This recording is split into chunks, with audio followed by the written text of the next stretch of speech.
Let's move on to the turf sprint. Now we're talking a true sprint here. You're talking. You want to see a madcap dash here.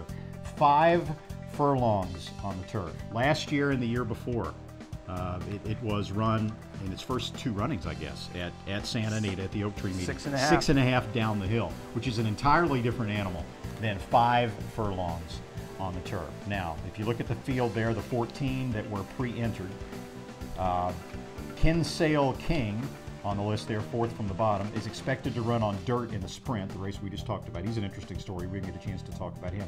And Waveline is expected to run, and I don't see Waveline on there. First prize, that's because she's the first in the also eligibles. She is expected to run in the filly and mare sprint. So if, as expected, Kinsale King does not go in the turf sprint, Ravallo would be the horse that would be the first in line expected to draw into the starting body of the field. Now, my top 5 in the turf sprint, and I really wrestled with this race.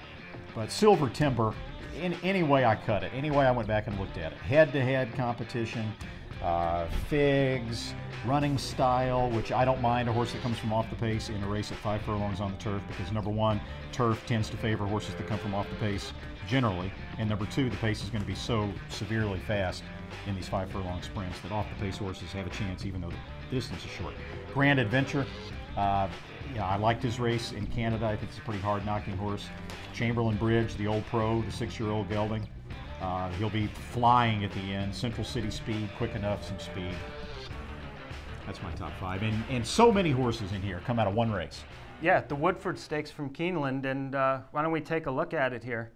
So Woodford was won by Silver Timber, narrowly over Central City and Due Date, a horse that I didn't mention in my top 5. But the grays are wild here. If you just watch the gray horses, you can get an idea of which horses come out of this race that have the best shot in the breeds. And one of them coming from behind, who's not a gray, is Chamberlain Bridge there, number 6, who's flying late, had a very poor start. This is a horse I give a lot of credence to. I know you named him 3rd on your list. If you look at his 7 races this year, he's either won them all or had a very legitimate seeming excuse in the other 3.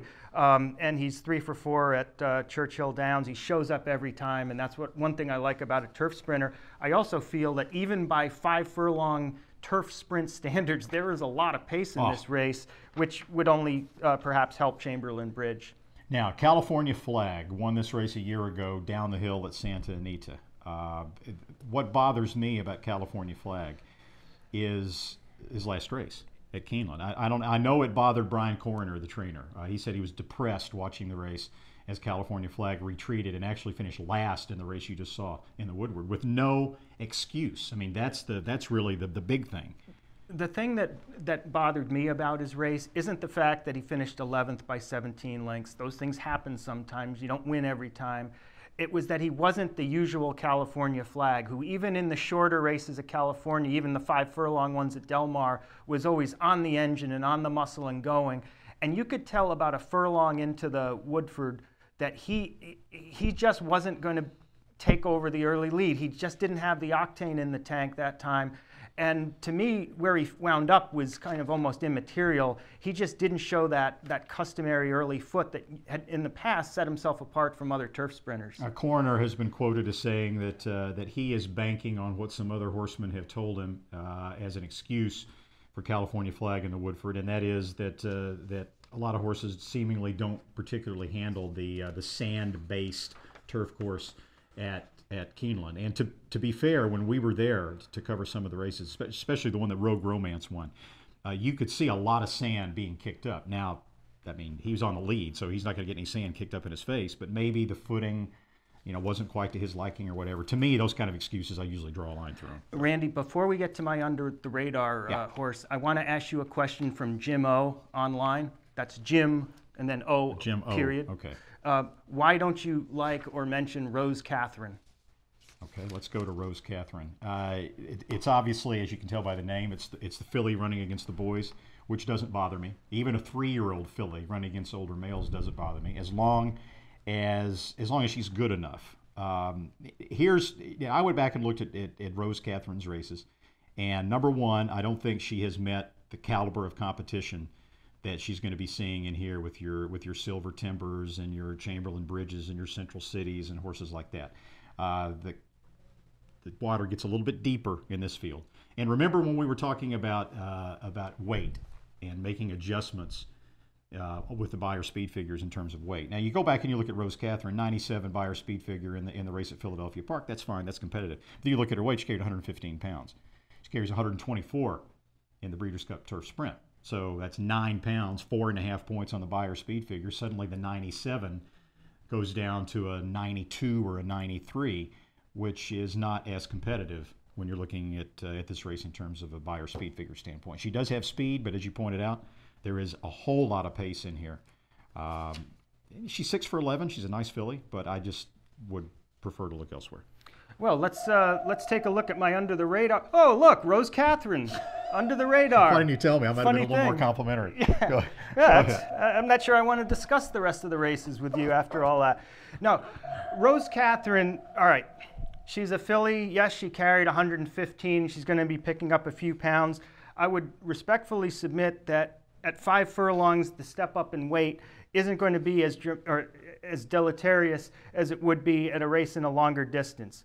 Now, Rose Catherine is one of those wonderful horses that you run across every now and then who's found what it is that she likes to do and do well. If you want to run her on the dirt or you want to send her long, good luck. But if you want to run her short on the grass, that's her game. She's 6 for 6 lifetime in turf sprints. She's gotten those 6 victories over 5 different tracks, so she doesn't need to take her turf course with her. 0 for 5 trying anything other than turf sprints. And in her last race, despite being off slowly at Philadelphia in the Turf Amazon, she defeated a horse by the name of West Ocean, who for most of the year looked like she was by far the best female grass sprinter, maybe one of the best grass sprinters, period. She broke the course record at Fairgrounds in March, did West Ocean. Rose Catherine kind of just laughed at her in that Turf Amazon race. I'm willing to take a shot at against some of these U.S. horses. Well, they're all U.S. horses, but against some of the male horses who have in some ways taken turns beating each other, and take a horse who's never lost doing what she's going to be doing a week from today. And even though she's been 3 to 5 or 4 to 5 in all of her recent races, she's likely to be 8 to 1. Maybe higher. Yeah, I think so. Maybe higher. I like horses, as you'll see a little bit later on in the webcast, I like horses that have never been beaten doing a certain thing. There's a lot to be said for that. Now, since I referenced Beyer speed figures with Rose Catherine, let me just point out one thing about Beyer speed figures, and I think I can say this without